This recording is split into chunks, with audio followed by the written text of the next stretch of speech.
Yo, this, oh my God. Like, my head is itching to this one, yo.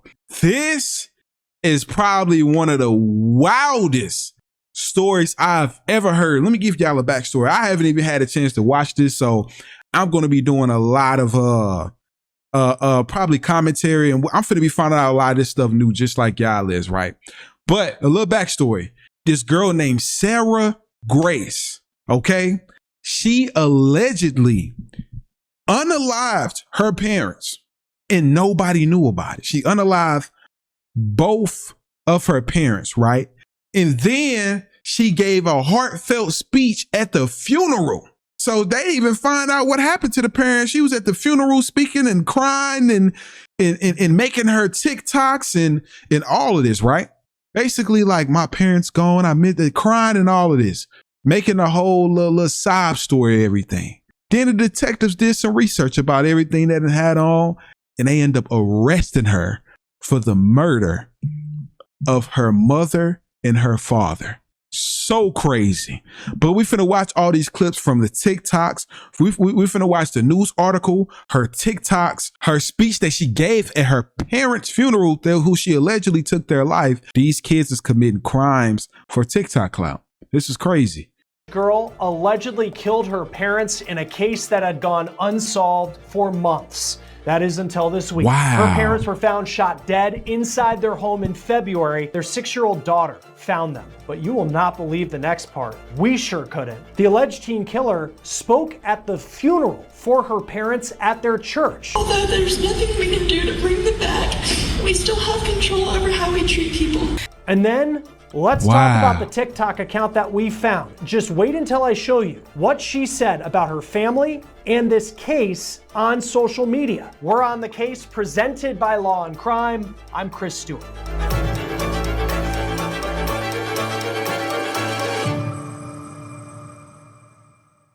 I will tell you, this story made our jaws drop when police in Georgia this week announced they had made an arrest in the case of a murdered couple that had gone unsolved since February.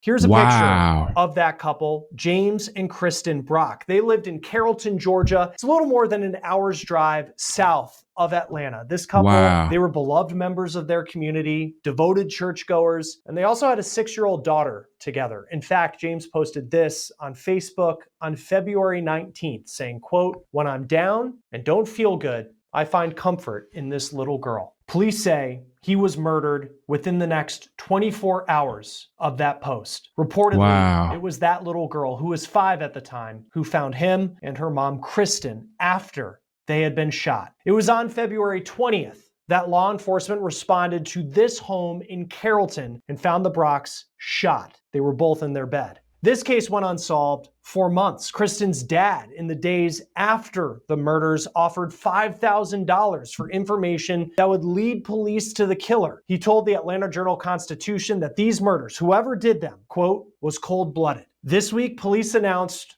that they know who the killer is, and it was someone that he knew very well. Today, we can confirm that an arrest has been made in the case. Kristen Brock's 17-year-old daughter, Sarah Grace Patrick, has been taken into custody and charged with 2 counts of murder and 2 counts of aggravated assault. Here's the mugshot of the alleged killer, Sarah Grace Patrick. Her mugshot was given to us by the Carroll County Sheriff. Sarah Grace was 16 years old at the time that she allegedly shot and killed her mom and stepdad. And she was very active on social media, and it is shocking what I'm about to show you. Here are pictures that we found on her social media with her boyfriend, and wow. When I talk about social media, that is a shocking part of this story. I'll get more to that in just a moment. Here's what we know about Sarah Grace. According to law enforcement, she lived in the home at the time of the murders, but had moved around with different family members within the last couple of years. But on the night of the Brock's murders, she was the one who called 911. I actually saw someone comment on social media that it was suspicious after gunshots went off in the house that it was the 5-year-old who would find their parents dead and then reportedly have to alert the teenager inside the home that something was wrong.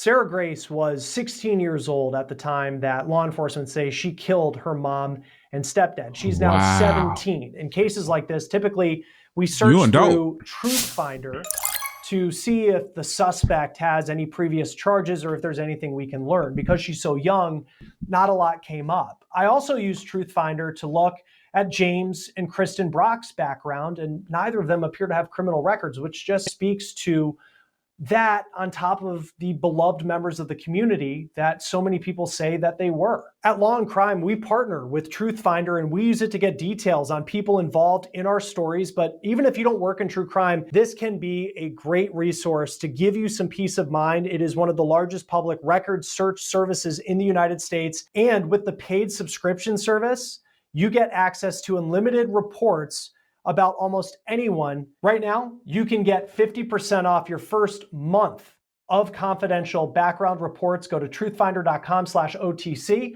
You can also scan the QR code on your screen or use the link below. Here's what law enforcement said when they were asked about an alleged motive. We are still working with her diligently. Our investigators have been speaking with her. It is correct that she was the one who made the 911 call, correct? Yes. At what point did investigators begin to focus on her as the suspect?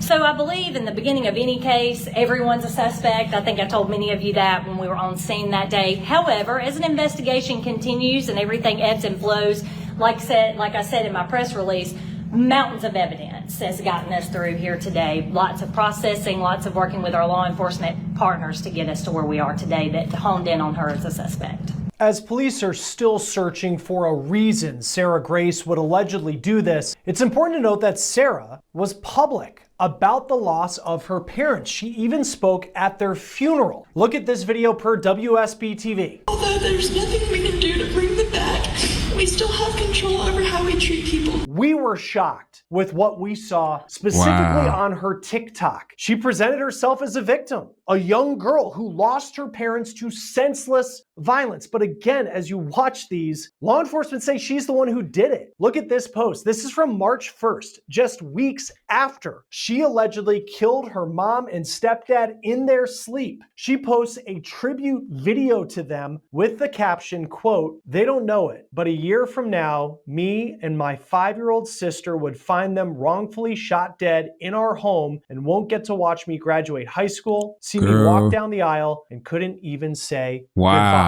Here's a video of her crying. This was posted on March 18th, less than a month after she allegedly killed her parents, with the caption, quote, "Please send prayers for healing and a break from..." But how did they figure out exactly how? We need to figure that out. How? Everything. I'm so tired. I should probably delete later. And here's a picture from a TikTok on Mother's Day this year in May with Kristen, who she allegedly murdered, with the caption, "But my ultimate inspiration comes from my best friend." And here she is crying, heading to the funeral of the 2 people she allegedly killed. She also has this picture that reads, "What do you mean I can't call my mom?" And then there's this one that says, quote, "Why me?" Now, these are incredibly sad, but then you have to remember that law enforcement says they have a mountain of evidence that shows she is the one who did this. At the same time, she also appears to have continued to live her life beyond the alleged cover-up that she killed 2 people. Just a week ago, she posted this video from a beach. In their news conference, law enforcement said that Sarah Grace turned herself in after she was told that she was going to be charged with the murders of the Brocks. Her biological father, law enforcement say, drove her to the station. The sheriff's office also said there was a, quote, "mountain of evidence" that ties her to these murders, but they wouldn't go deeper into that at this point. As for the little girl, the Brock's daughter, the half-sister of their alleged killer, the now 6-year-old girl who allegedly found her parents dead in their bed, law enforcement says she is now living with family members. Joining us now to talk about this case is retired crime scene investigator Alina Burrows. Thank you for joining us on Law and Crime. There's a lot to unpack here. I mean, it was shocking to hear that a 17-year-old, she was 16 at the time, would allegedly kill her mom and stepdad, and then to see the social media. So there's a lot of places we could start. I guess for you, when you look at this suspect, Sarah Grace Patrick, what stands out to you? You know, obviously it's, you know, as you say, it's a shocking case because we don't have a lot of parenticide cases, right? We don't have a lot of those, especially with a female suspect. Right. So there's some different kind of unique aspects of this particular case. Am I shocked by the behavior afterwards? Not really. You know, I've seen this behavior before. I think people are kind of familiar with Casey Anthony, who was, you know, obviously ultimately found to be not guilty, but her behavior after the crime shows maybe a disassociation. You know, maybe there's some attempt to detach from that aspect and just continue on living life. You know, that's not something that we haven't seen before, so it doesn't really surprise me. You know, I've seen in some cases where you have a suspect and police, law enforcement in Carroll County didn't go too deep into specifically what they have, but they just said it's a mountain of evidence. And you're a crime scene investigator, and I'm sure you've had cases where someone tries to cover it up and might play it off as, oh my gosh, this all happened. What are some of the first things you're looking for if you were the person who entered this house as an investigator that can start to piece together a picture of what happened? Sure. And they don't know in the beginning that this could potentially be a domestic homicide, but domestic homicides can be challenging because when you look at a suspect and a victim that maintain the same residence, the normal things that investigators find may not have that same relevance. Right. So her fingerprints would be expected to be in the home of her parents. Her, you know, shoe tracks or footprints, all of those things, you know, DNA, those are all to be expected to be in a home where she would either live or visit. So unless they're in a particularly specific location, right? Unless we had, you know, fingerprints on a murder weapon, or unless we had her fingerprints in the victim's blood, something that would place her there at that particular time. And even still, if she found the victims and made the 911 call, you could also explain away some of those things. So it becomes challenging in cases like that. I feel like if they had some hard evidence on her, knowing everybody know Georgia, they don't mind saying anything. Her TikTok page officially got taken down, but these are just some of the things that was reposted throughout the time of her entire TikTok. So whoever was able to upload it, they had basically saved all her content and re-uploaded it because they knew that she was going to take her page down. But yeah, I heard kind of what the news article was about and what they're facing. I personally think that she's possibly going to get away with this. If they don't have a weapon, this case might get thrown out. He doesn't know it, but a year from now, our family will be torn apart, and I will move far away and won't see or talk to him for 5 years. And as we Wow.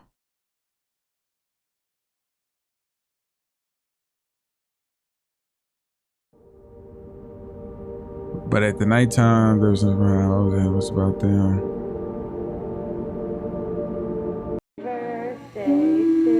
Don't ever take family for granted, but voices you once thought was annoying is what you may end up falling asleep to every night. And the only way you can hear it again is over the video. Oh, that's deep. Then she got a GoFundMe set up too. The quote was meaningful, but making the GoFundMe is crazy. Knowing you the one that done did, I mean, allegedly, of course, but if she the one that done did it, man, TikTok, this is a recipe for disaster. Like, these kids is committing crimes for TikTok clout. This is crazy. This is my mama. I can't just do this without my mom.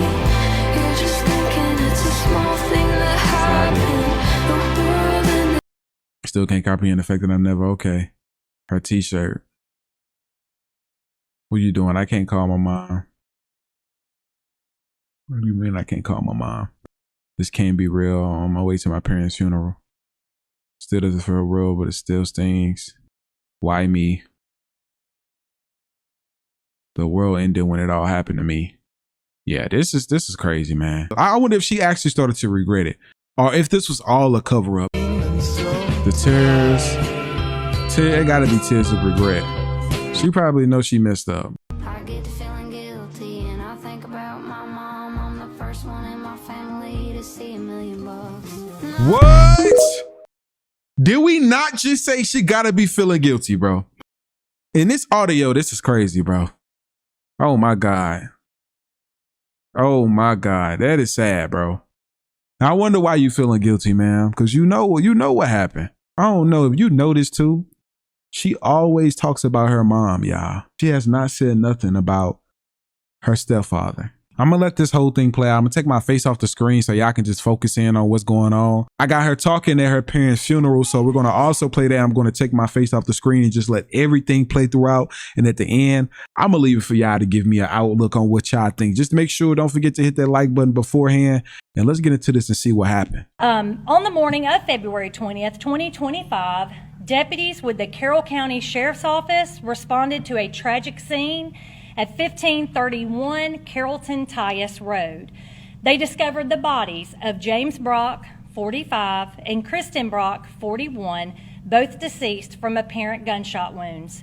From the very moment the 911 call was received, a relentless investigation began, one that would span months, consume thousands of man-hours, and require the full weight of the local and federal law enforcement agency partnerships.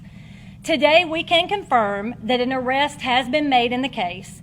Kristen Brock's 17-year-old daughter, Sarah Grace Patrick, has been taken into custody and charged with 2 counts of murder and 2 counts of aggravated assault in connection with the deaths of her mother and her stepfather. While the case has not remained in the public spotlight in recent months, the investigation has never gone silent. Led by investigator T.J. Repetto, our team has pursued every lead, sifted through mountains of physical and digital evidence, conducted countless interviews, and collaborated with agencies such as the FBI, the GBI Crime Lab, and private forensic laboratories. In a world where television portrays crimes being solved in under an hour, the truth here is much more complex. Real justice takes time. Time to ensure that no detail is overlooked and no stone is not turned over. Sheriff Terry Langley, alongside Captain Guy Pope and Lieutenant Jackson Lawrence, has remained committed to ensuring that justice is served in this heartbreaking case. Their leadership, combined with the tireless dedication of our investigators, has brought us to this point today. We know the public has been eager for answers, and we want to be clear. So have we. But bringing forth the truth responsibly and thoroughly is our highest obligation. We are proud of the unwavering commitment shown by every member of the Carroll County Sheriff's Office, and we stand behind the process that has led us here today. Our prayers remain with the families of James and Kristen Brock, and especially with their young daughter who was home during this horrific crime. We also want to extend our heartfelt thanks to the community that has rallied for justice and has never given up hope. The pursuit of justice does not end today, however. It is very possible, because this remains an open and ongoing investigation, that more arrests and charges could be made. So with that, I will open this up to questions. Has she been charged as an adult? She has. And any idea what her motive was that she made a confession? We are still working with her diligently. Our investigators have been speaking with her. It is correct that she was the one who made the 911 call, correct? Yes. At what point did investigators begin to focus on her as the suspect? So I believe in the beginning of any case, everyone's a suspect. I think I told many of you that when we were on scene that day. However, as an investigation continues and everything ebbs and flows, like I said in my press release, mountains of evidence has gotten us through here today. Lots of processing, lots of working with our law enforcement partners to get us to where we are today that honed in on her as a suspect. Do you believe that she tried to cover this up in any way over the course of these months? You know, we've even seen some videos on social media of somebody saying, you know, I'm making this message on behalf of the daughter. Do you believe she tried to get people to cover up anything? Considering that she didn't just immediately tell us what happened, yes. But who knows what's going on in a young person's mind like that. But she has been arrested and charged now, and we feel confident that she is responsible for their murders. But like I said, it is an open, ongoing investigation. It's very possible others are involved as well. What was the key break in the case? Just evidence, being able to go through evidence, being able to use private laboratories, being able to use GBI Crime Lab. You know, when you're processing stuff, like I said, it doesn't come back in an hour. So we've been filtering through, and there's still evidence left to process. You noted the digital evidence. I assume that's text messages, emails? Was there some type of a trail that led you that way? There's always a lot of evidence. I won't go into exactly what it is because it is an open, ongoing investigation, but we have mountains of evidence. What about the social media or TikTok, that type of stuff? Any of that going to be used? That will be up to the prosecuting attorney, and they'll work diligently with our investigators to make the case go forward towards trial or whatever they decide to do. Was that the youngest child that found them? I believe that, and you speak to this, Kim, the smallest daughter found them that morning, correct? And then she came and told Sarah, and then Sarah made the 911 call. Where was Sarah? Sarah was in the home. No, I mean, in the interim, where was she staying? Who was she living with? She's 17. She's kind of been out on her own. Was she out on her own at the time? No, she lived at home with her mother and stepfather at that time. But since then, she's lived with different family members and kind of moved all over the place. Did she turn herself in? Yes, she did turn herself in this morning. Do you believe that any of the other family members knew about this? Hard to tell. I can say this, that everybody that we have talked to through the course of the investigation, that our family members have been nothing but cooperative. Anything else? Did you do anything after the murder during the investigation that you guys will use in your Like I said, we're still kind of putting all the pieces of the puzzle together, but I can tell you what led us here today, and that's the evidence that Sarah killed her parents. Did she say why she turned herself in? She turned herself in because we notified her she had warrants for her arrest. Did she have any previous charges, any previous calls to that house regarding? Not that I'm aware of, not regarding her, not that I'm aware of. Did she seem remorseful? I have not been personally with her or interviewed her, so I could not answer that question. I know this is shocking for her family as well. Mm-hmm. Did you get any kind of, were they shocked as well, surprisingly? Like I said, her family's been very cooperative. I can't imagine as a parent her father brought her up here this morning. She turned herself in. I can't imagine what he's going through, so my heart goes out to him as well. You talked about the family. I know they've been trying their best to keep this in the forefront. Yes. I know you guys are working behind the scenes. Yes. I guess it takes, especially for a case this big, it takes a lot of time to make sure the I's are dotted, the T's are crossed. I mean, Yes. Can you speak to that? Because they've been seeming like on social media that they were frustrated, but it takes a lot to make Yeah, and we understand. I mean, if you don't work in the law enforcement field, like I said, CSI's kind of tainted us where, hey, something happens, it's done in an hour. This is not the case.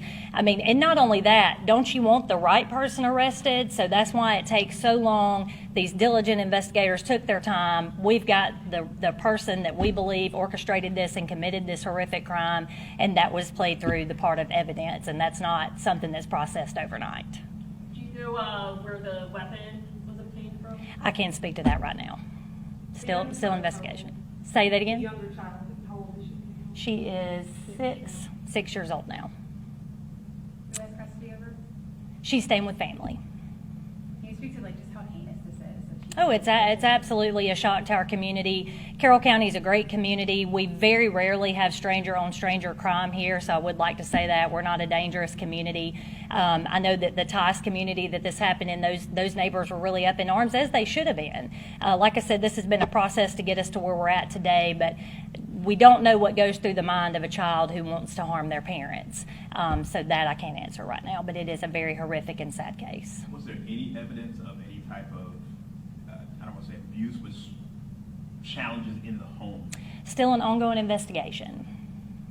Then for anybody who worked on this case, I don't know if there's ever been any other case like this in any of your careers, or if this is one of a few. But just when the facts, as you say, lead you to this conclusion, is it difficult, or what is that like just as a human, kind of when you follow the facts? Anytime you work a case where somebody's life has been cut short, James is a special case because I believe, according to his family, he had a lot of heart trouble. He'd had numerous heart surgeries. I believe he may have been waiting on a heart transplant at some point. And to have his life cut short when he was given so many opportunities to live, to me, that's a big takeaway from this story, and that a mother and a stepfather will never be able to raise their children and the little girl that was in the home. To me, she's probably the saddest victim in all of this. You did mention she didn't turn herself in. You said she was turned in with her father. Yes. Correct? Yes. Okay. Mm-hmm. All right. I'll be around after if you have any additional questions. I was ready for my brother's Tristan.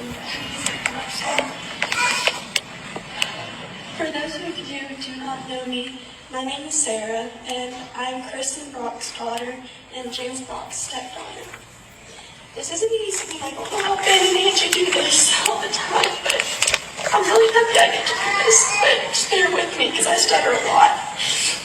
I just wanted to say goodbye to my mom and Jamie since we never got the chance to. I was so used to you guys always being here to the point that I never once thought to imagine y'all not being here. I didn't have a single clue how much I needed y'all until now. For James, thank you for all the life lessons you taught me and for being the best, honest dad ever. Your heart will finally be healed in heaven and neither of y'all will be in any pain anymore. Although that gives me so much comfort, your fight was not supposed to end there. And for my mother, everything we went through does not define what kind of person or what kind of mother you were. You were a beautiful, kind soul with so much gratitude and so gosh dang strong. And you taught me so many life lessons, and some that you just recently taught me right through the letter you sent to James in 2018. When I first read it, I somehow I cried and I got chill bumps. But every single time I read it, it puts me to a lot of peace. So I thought I would share it. May 23rd, 2018, Deuteronomy 6:5. Love the Lord your God with all your heart, with all your soul, and with all your strength. The wrong one will find you in peace and leave you in pieces, but the right one will find you in pieces and leave you in peace. We can't always choose the music that life plays for us, but you can choose how we dance to it. She was always dancing to her own beat, LOL. And keep in mind, she wrote that herself. Eventually, all the pieces fall into place, but until then, laugh at the confusion, live for the moment, and know that everything happens for a reason. I can choose to let it define me, confine me, refine me, outshine me, or I can choose to move on and leave it behind me. Always, Kristen Brock. Considering that gave me so much closure, I want to remember them for who they were and not what happened to them, and be happy for the time we got to spend together and not sad about the time that we don't. I may always and will always be her sunshine, but she will always be my star from up above. And I know at nighttime I can go and look at Mama and Jamie in the sky, and gladly they will save me a seat in heaven like they saved for me. I'm sorry. Gladly they will save a seat for me in heaven like they saved a seat for me in this very church. Although there's nothing we can do to bring them back, we still have control over how we treat people with us today. Therefore, when someone tries to tell you anything, no matter how important it could be, just listen, because you never know when it's somebody's time to go. You could say goodnight and wake up a few hours just to find out they aren't there to spread their joy and their love. So just listen and never take a hug or anyone or anything for granted, and love with all that you have in you like they did. And lastly, my take on not taking people for granted. I want to thank my family, also known as my Cata fam, my grandparents, my siblings, Jaylee, Donnie, Jaden, Jojo, Trent, Tristan, Ashley, and Jesse for helping me get through my worst nightmare. And last but not least, I want to thank Tasha, Bree, Nate, Lane, Kimberly Hayes, Kim Bowling, Katie, and most of all, my father, Angie, and Ben for making such a big difference. Jamie and Mama would have thanked y'all too. I love you guys, and so do I. And so do they. I'm sorry. Thank you for listening to me.